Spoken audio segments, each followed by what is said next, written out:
तो कम से कम पाकिस्तान वालों से पूछ लेना चाहिए कि ब्रह्मोस मिसाइल की ताकत क्या है। ड्रोन नहीं है ये, मिसाइल ही है, एक और मिसाइल है।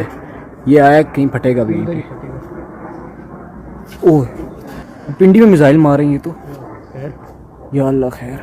मैन्युफैक्चरिंग फैसिलिटी का इफ्तिताह जो लखनऊ में है फैसिलिटी, उसका इफ्तिताह जो है वो खुसूसी तौर पर योगी आदित्यनाथ जो है उनसे करवाया है। पाकिस्तान के एयरबेस जिस तरीके से तबाह किए ब्रह्मोस मिसाइल ने, दुनिया को पता लग गया कि ये मिसाइल कितनी ताकत और क्षमता रखती है। एक तस्वीर बनवाना, मिसाइल के ऊपर ये अकेले हाथ रखकर खड़े हैं, ये ब्रांडिंग कर रहा है हिंदुस्तान, पैगाम दे रहा है। कंट्रीज ये देख रहे हैं कि किसके पास क्या ताकत है और कौन किस तरह इस्तेमाल किया जा रहा है। सवाल उठाया जा रहा है कि चाइनीज वेपन्स जो पाकिस्तान को दिए हैं, चाइना के वेपन्स, ये कैसे हैं और क्या कर रहे हैं। लेकिन हिंदुस्तान और सिरसा के तमाम वो लोग उसे कंधों में उठा करके उसके साथ खेलते हुए नजर आए। थॉमस उनका एक ऐसा मिसाइल है, उर्फे आम में आप बम कह लें क्योंकि वो खुद भी बम है, और फिर वो एटॉमिक जो वॉरहेड्स हैं उनको भी लेके डिलीवर कर सकता है। ये उनका सबसे खतरनाक मिसाइल है जो 8000 किलोमीटर दूर तक जाता है। और ये कहा गया है कि ऑपरेशन सिंदूर अभी तक खत्म नहीं हुआ है। और इस सूरत हाल में ये जो 8000 किलोमीटर वाला मिसाइल है, ये आप सोच सकते हैं कि चाइना को और दूसरे बहुत सारे मुल्कों को उन्होंने ज़हन में रख के बनाया। सबसे पहले तो सवाल ही उठाया गया कि जो इंडिया की तरफ से अटैक किए गए उनको इंटरसेप्ट क्यों नहीं किया जा सकता। लेकिन इस वक्त जो कुछ बॉर्डर्स, दोस्तों, भारत ने आज एक नया प्रोजेक्ट शुरू कर दिया है और भारत के डिफेंस मिनिस्टर राजनाथ सिंह ने वर्चुअली आज BrahMos aerospace integration and testing facility Lucknow का इफ्तिताह किया है। और ये कहा जा रहा है कि ये एक state of the art unit जो है वो बना है अंडर जो यूपीएल डिफेंस इंडस्ट्रियल कॉरिडोर के अंदर, जिसमें 6 बड़े नोड्स जो हैं वो लखनऊ, कानपुर, अलीगढ़, आगरा, झांसी एंड चित्रकूट के अंदर जो हैं वो बनेंगे। और लखनऊ जो है वो असेंबल करेगा, टेस्ट करेगा जो एग्जिस्टिंग सुपरसोनिक क्रूज मिसाइल हैं और इनको प्रोड्यूस भी करेगा और प्रोड्यूस करेगा लाइट नेक्स्ट जनरेशन जो वेरिएंट्स हैं। इंडिया कहता है कि इससे हमारी जो प्रिसीजन स्ट्राइक कैपेबिलिटीज़ हैं लैंड, एयर और सी, उसमें जो है वो बढ़ेंगी। सो इट मीन्स कि ये आपको थोड़ा समझना पड़ेगा कि भारत और पाकिस्तान के दरमियान ये जो रिसेंटली अभी सीज़फायर हुआ है, उसके फ़ौरन बाद इंडिया का इस चीज़ का इफ्तिताह कर देना is a messaging that next Pakistan India war will be of missiles. Air force अपनी जगह पे ज़रूर रहेगी, लेकिन जो नेक्स्ट जंग है वो मिसाइलों की है। मैं आपको बड़े क्लैरिटी से बता दूँ उसकी वजह क्या है, क्योंकि जब भारत ने पाकिस्तान के मुख्तलिफ अड्डों पे हमले किए, जो हमारे एयरफोर्स के जो बेसिस पे हमले किए, तो पाकिस्तान ने उसके रिटर्न में जो किया कि पाकिस्तान ने मिसाइल मारे और फतह 1 मिसाइल मारा जिसकी रेंज जो है वो 100-150 किलोमीटर तक थी।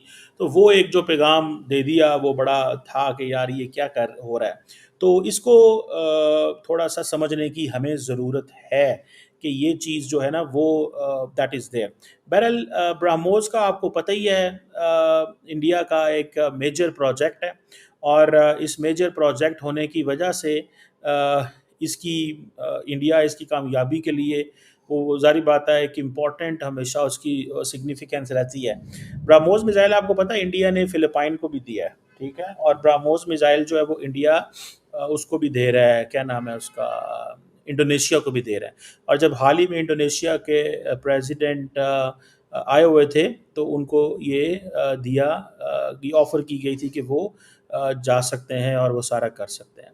सो पहली बात। दूसरा, इसमें मैं आपको ये बताता चलूँ ब्रह्मोस का, जिन लोगों को नहीं पता, कि ये एक बेसिकली ब्रह्मोस जो है ये एक यूनिवर्सल प्रिसीजन स्ट्राइक मिसाइल है जो कि लैंड, सी और एयर से के प्लेटफॉर्म से इस्तेमाल हो सकता है।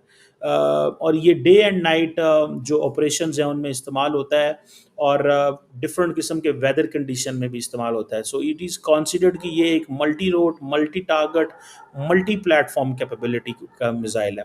और इसकी जो असल वैल्यू है ये वो कहते हैं जी कि बैटल फील्ड के अंदर ये फोर्स मल्टीप्लायर होता है। फोर्स मल्टीप्लायर मीन्स के along with other things it performs as well. और इसके 100 के करीब इन्होंने टेस्ट फायरिंग्स किए हुए हैं। और दिन सबसे बड़ी बात ये होती है कि यू हैव सोल्ड इट, इन्होंने बेच दिया। और ये जो ब्रह्मोस का जो यूनिट है ये 80 से लेकर 100 BrahMos supersonic missile, cruise missile annually बनाया करेगा और 100 से 150 जनरेशन जो है नेक्स्ट जनरेशन वेरिएंट हर साल।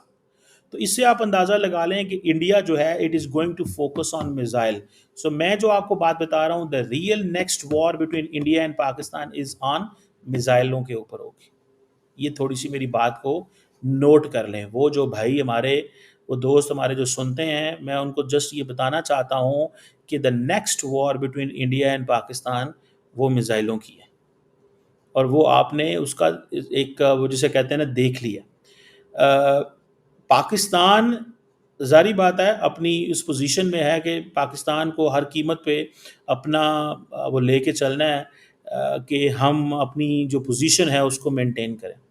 हम अपनी पोजीशन को मेंटेन करना चाहते हैं, और वो पोजीशन को इस तरह मेंटेन करना चाहते हैं कि हम चाहते हैं कि हम दुनिया को बताएं कि हमने अपनी कन्वेंशनल मिलिट्री कैपेबिलिटी में डिटेरेंस को रिस्टोर किया।